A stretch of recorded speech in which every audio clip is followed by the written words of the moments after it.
और उसके बाद एक शेल है जिसका रेडियस R2 है, तो इसका इक्विवेलेंट रेजिस्टेंस क्या होगा? तो आप देख सकते हैं 1 और 2 ये दोनों पैरेलल में होंगे, तो इसका रेजिस्टेंस R1 मान लीजिए, इसका R2 मान लीजिए, तो equivalent resistance R1 R2 by R1 plus R2 आ जाएगा।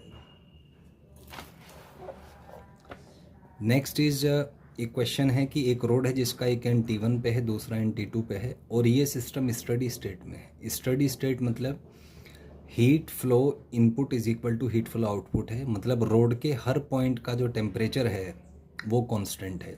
टेम्परेचर अलग अलग है पर किसी पार्टिकुलर पॉइंट पे जो टेम्परेचर है वो टाइम के रेस्पेक्ट में चेंज नहीं होता है। स्टडी स्टेट में है सिस्टम।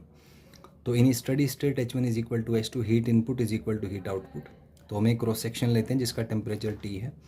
तो मान लीजिए यहाँ से इधर से हीट H1 आया और इधर से हीट H2 गया, तो अगर टेम्परेचर चेंज नहीं हो रहा तो H1 is equal to H2 होना चाहिए।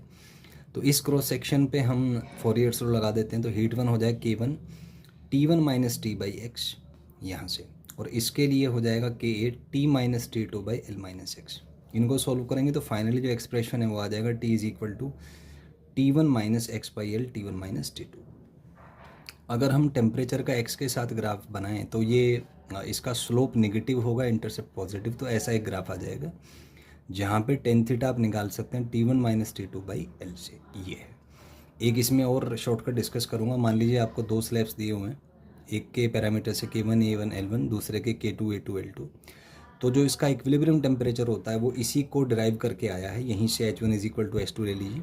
तो आफ्टर कैलकुलेशंस जो रिजल्ट है वो सिंपली ये आ जाता है कि K1 A1 by L1 into T1 plus K2 A2 by L2 into T2 upon K1 A1 by L1 plus K2 A2 by L2, ये इसका इक्विलिब्रियम टेम्परेचर होगा। यहाँ पे कॉन्सेप्ट है कि अगर A1 is equal to A2 है और L1 is equal to L2 है, मतलब रोड्स आइडेंटिकल हैं, तो आप A1 A2 और L1 L2 बराबर कर दीजिए।